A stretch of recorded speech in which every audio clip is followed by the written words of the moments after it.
নীলফামারীর জলঢাকা উপজেলার দক্ষিণ পাঠানপাড়া উচ্চ বিদ্যালয়ের প্রধান ফটক, শহীদ মিনার, আধুনিক পতাকা স্ট্যান্ড, ক্যান্টিন, সীমানা প্রাচীর নির্মাণ ও সাইকেল গ্যারেজ এবং ফুলবাগান তৈরির কাজ শুরু হয়েছে। গতকাল স্বরাষ্ট্র মন্ত্রণালয় সম্পর্কিত সংসদীয় স্থায়ী কমিটির সদস্য সাদ্দাম হোসেন পাভেল প্রধান অতিথি হিসেবে এসব স্থাপনা নির্মাণ কাজের ভিত্তিপ্রস্তর উদ্বোধন করেন। পিরোজপুর সদর উপজেলার শিকদার মল্লিক ইউনিয়নের মরা বলেশ্বর নদ খনন করায় এলাকাবাসীর মুখে হাসি ফুটেছে। নদ খননের ফলে অনাবাদি জমি, হারিয়ে যাওয়া দেশি প্রজাতির মাছ ও শামুক সংরক্ষিত হবে দ্বিগুণ। ফলে এলাকার অর্থনীতিতে আরও গতি আসবে।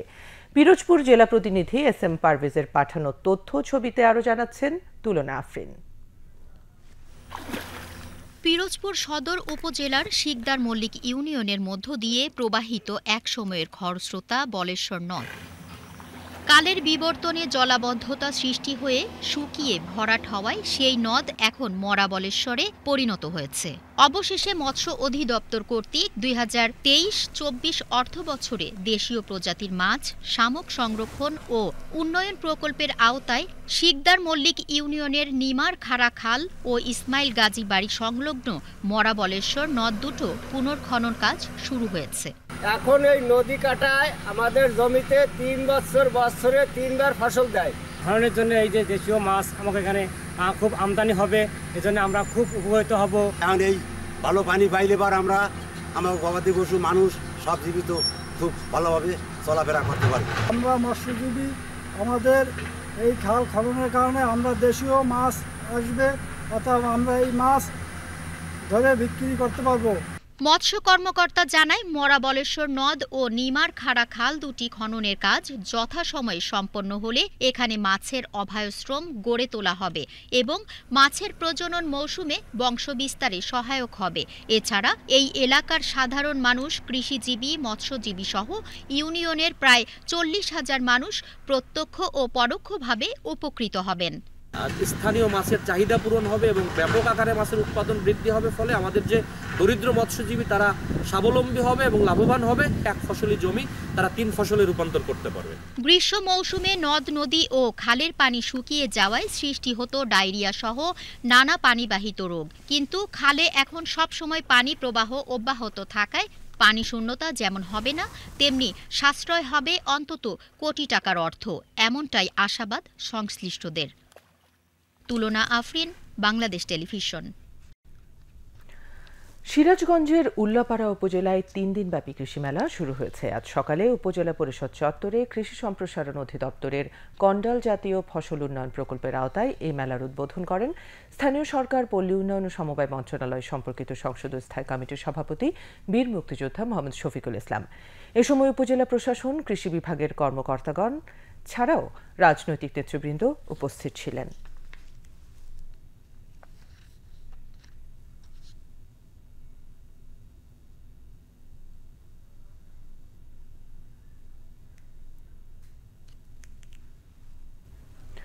পাবনায় জেলা আওয়ামী লীগের উদ্যোগে আওয়ামী লীগের 75তম প্রতিষ্ঠাবার্ষিকী উপলক্ষে সপ্তাহব্যাপী সাংস্কৃতিক সন্ধ্যা ও বিভিন্ন কর্মসূচির উদ্বোধন করা হয়েছে। গতকাল পাবনা শহরের বীর মুক্তিযোদ্ধা রফিকুল ইসলাম বকুল স্বাধীনতা চত্বরে পাবনা জেলা আওয়ামী লীগের সভাপতি রেজাউল রহিম লালের সভাপতিত্বে প্রতিষ্ঠাবার্ষিকী উপলক্ষে সপ্তাহব্যাপী কর্মসূচির উদ্বোধন করেন সংসদ সদস্য গোলাম ফারুক প্রিন্স। এ সময় পাবনা জেলা আওয়ামী লীগ ও সহযোগী সংগঠনের নেতৃবৃন্দ উপস্থিত ছিলেন। নাটোরে নারী কর্মীদের কর্মমেয়াদ শেষে লভ্যাংশ সহ সঞ্চয়কৃত অর্থের চেক ও সনদপত্র বিতরণ করা হয়েছে। গতকাল সদর উপজেলা অডিটোরিয়ামে rural employment and road maintenance programme প্রকল্পের আওতায় 70 জন নারী কর্মীর মাঝে 84 লাখ টাকার চেক ও সনদপত্র বিতরণ করেন সংসদ সদস্য শফিকুল ইসলাম শিমুল।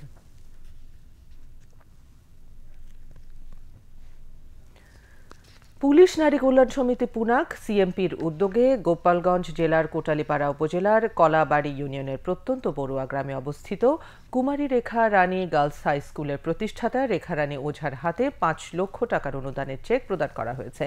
পুনাক সিএমপির সভানেত্রী রীতা দাস ও CMP commissioner additional IG Krishnapada Roy এই চেক হস্তান্তর করেন। গতকাল এ উপলক্ষে আয়োজিত অনুষ্ঠানে স্কুলটির প্রতিষ্ঠাতা কুমারী রেখা রানী দাস তাঁর জীবন সংগ্রামের গল্প তুলে ধরেন। পঞ্চগড়ের সদর উপজেলায় ক্ষুদ্র ও প্রান্তিক কৃষকদের সহায়তার লক্ষ্যে প্রণোদনা কর্মসূচির আওতায় কৃষকদের মাঝে বিনামূল্যে বীজ ও সার বিতরণ করা হয়েছে। গতকাল বিকেলে উপজেলা কৃষি সম্প্রসারণ অধিদপ্তরের আয়োজনে উপজেলা কৃষক প্রশিক্ষণ কেন্দ্র চত্বরে কৃষকদের মাঝে গ্রীষ্মকালীন পেঁয়াজ ও আমন ধানের বীজ বিতরণ করেন সংসদ সদস্য নাইমুজ্জামান ভূঁইয়া মুক্তা। বিআরটিএ কুষ্টিয়া সার্কেলের উদ্যোগে এবং জেলা প্রশাসন ও পুলিশ প্রশাসনের সমন্বয়ে হাইওয়ে রোডে মোবাইল কোর্ট পরিচালনা করা হয়েছে। গতকাল কুষ্টিয়া আঞ্চলিক মহাসড়কে এই অভিযান পরিচালনা করা হয়। জনগণের ঈদ যাত্রা নিশ্চিতে এই অভিযান পরিচালিত হয় বলে জানান বিআরটিএ কর্তৃপক্ষ। অভিযানে হেলমেটবিহীন মোটরসাইকেল আরোহী এবং বেশ কিছু যানবাহনের কাগজ ঠিক না থাকায় জরিমানা করে ভ্রাম্যমাণ আদালত। কৃষি প্রধান পঞ্চগড় জেলায় রবি মৌসুমে অন্যান্য ফসলের পাশাপাশি প্রচুর টমেটো চাষ হয়ে থাকে। অর্থকরী ফসল হিসেবে টমেটো চাষ অত্যন্ত লাভজনক হওয়ায় কৃষকরা শীতকালের পাশাপাশি গ্রীষ্মকালেও টমেটো চাষ করছেন। পঞ্চগড় জেলা প্রতিনিধি মোহাম্মদ আমির খসরুল আবরুল পাঠানো তথ্যচিত্রে আরও জানাচ্ছেন রোজিনা রোজি। গ্রীষ্ম মৌসুমে পঞ্চগড় জেলায় চাষিরা টমেটো চাষ করে বেশ ভালো ফলন পেয়েছেন। শীতকালীন টমেটো চাষের গতানুগতিক নিয়ম থাকলেও এখন অনেক চাষি অধিক লাভের আশায় বাণিজ্যিক ভিত্তিতে গ্রীষ্মকালীন টমেটো চাষ করছেন। এ জেলার চাষিরা গত কয়েক বছর ধরে গ্রীষ্মকালীন টমেটো চাষ করে আর্থিকভাবে লাভবান হয়েছেন। কৃষকেরা জানিয়েছেন, গ্রীষ্মকালীন সময়ে দেশের অন্যান্য স্থানে তেমন টমেটো চাষ হয় না, ফলে সারা দেশে এ সময় টমেটোর প্রচুর চাহিদা থাকে। চাহিদার কথা বিবেচনায় নিয়ে পঞ্চগড়ে এই মৌসুমে প্রচুর টমেটো চাষ হয়। 1 একর জমিতে টমেটো চাষ করে সব খরচ বাদ দিয়ে লাভ হয় প্রায় 2 থেকে 3 লাখ টাকা, যা অন্য কোনো ফসল থেকে লাভ হয় না। কৃষকরা জানিয়েছেন, শীতকালের চেয়ে গ্রীষ্ম মৌসুমে টমেটো বেশি দামে বিক্রি হয়, তারা বেশি লাভবান হচ্ছেন। ভালো দামে বিক্রি করতে পেরে খুশি তারা। আমি এবারে 3 বিঘা জমি টমেটো চাষ করছি। এটা একটা লাভজনক ফসল। 1 বিঘা জমিতে সব মিলে সার, ওষুধ, কীটনাশক এবং লেবার খরচ মিলে 50-60 হাজার টাকা খরচ হয়। মনে করেন 100 মণ 150 মণ পর্যন্ত আসতো। এই মৌসুমে অন্য আবাদিতে এই আবাদটা লাভ বেশি আছে, লাভবান বেশি হয় কৃষক। 30 বছর যাবত এই টমেটোর আবাদ মানে বিপুলভাবে করতেছে আর কি, ঠিক আছে না? এতে করে কিন্তু মোটামুটি ভালোই লাভবান হয়েছে মানুষ। দেশের বিভিন্ন এলাকায় টমেটোর চাহিদা থাকায় পঞ্চগড়ে গড়ে উঠেছে টমেটো ব্যবসায়ীদের আড়ত। তারা প্রতিদিন এখানকার টমেটো ট্রাকে করে দেশের বিভিন্ন এলাকায় নিয়ে যাচ্ছে। পঞ্চগড় জেলায় 26 বছর ব্যবসা করি, 3 মাস কেনা শুরু করছি। আমরা এখন টমেটোর নিচে 1800 টাকা মন। আমি চট্টগ্রামে বিক্রি করি, ঢাকা বিক্রি করি। বাজার গৃহস্থের কাছে থেকে টমেটো কিনে আসি আর ঘরে রাখি, অনেক লেবার যেমন লোকজন খাটাই। আর টমেটো বিক্রি করি ঢাকায়, চিটাগাং, সিলেট, ফেনী, চৌমনি, আর যাত্রাবাড়ি, আবার মানে অনেক জায়গা দিয়ে বিক্রি করি। কৃষি বিভাগ জানিয়েছে, শীত ও গ্রীষ্মকালে এ জেলার কৃষকরা অধিক লাভের আশায় টমেটো চাষকে প্রাধান্য দিয়ে থাকে। চলতি মৌসুমে জেলায় 750 হেক্টর জমিতে টমেটো চাষ করা হয়েছে। শীত মৌসুমে চাষ করা হয় 1500 হেক্টর জমিতে। বর্তমানে 733 হেক্টর জমিতে এই টমেটোর চাষ হয়েছে। মার্কেটে ফলন ভালো থাকায় চাষিরা লাভবান হচ্ছে এবং কৃষি সম্প্রসারণ বিভাগ তাদের বিভিন্ন পর্যায়ে কৃষকদের মাঝে টমেটোর প্রশিক্ষণ দিচ্ছে এবং কারিগরি সহায়তা প্রদান করছে। আশা করা যাচ্ছে চাষিরা আগামীতে আরও উপকৃত হবে এবং টমেটোর চাষ দ্রুত সম্প্রসারিত হবে। পঞ্চগড়ে প্রচুর পরিমাণ টমেটো উৎপাদন হলেও এই টমেটো সংরক্ষণের নেই কোনো ব্যবস্থা। ফলে বিপণনে দেরি হলে বিপুল পরিমাণ টমেটো নষ্ট হয়ে যায়। সংরক্ষণের ব্যবস্থা নেওয়া হলে কৃষকরা যেমন লাভবান হবেন, তেমনি দেশের সারা বছরের চাহিদা পূরণ সম্ভব হবে। রোজিনা রোজি, বাংলাদেশ টেলিভিশন। শেরপুরের নালিতাবাড়ী উপজেলার মুক্তিযুদ্ধের স্মৃতিবিজড়িত সোহাগপুর বিধবাপল্লীর বাসিন্দা বীরাঙ্গনা নারী বীর মুক্তিযোদ্ধা করফুলি বেওয়া গতকাল চিকিৎসাধীন অবস্থায় ময়মনসিংহ মেডিকেল কলেজ হাসপাতালে ইন্তেকাল করেছেন। ইন্না লিল্লাহি ওয়া ইন্না ইলাইহি রাজিউন। তার বয়স হয়েছিল 78 বছর।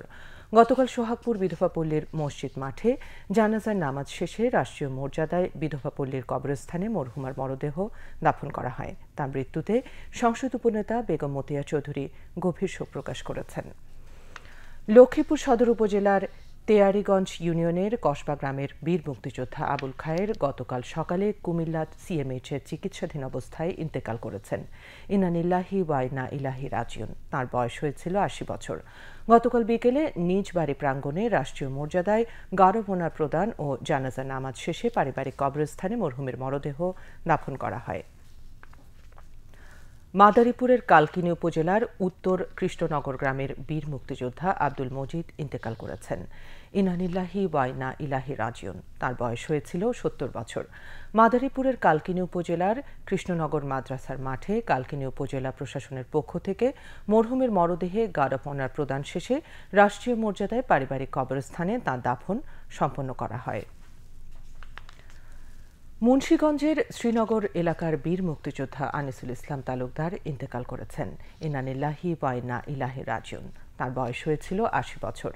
বীর মুক্তিযোদ্ধা আনিসুল ইসলাম তালুকদারের মরদেহে গার্ড অফ অনার প্রদান ও জানাজা নামাজ শেষে তাঁর মরদেহ স্থানীয় বেজগাঁও কবরস্থানে দাফন করা হয়।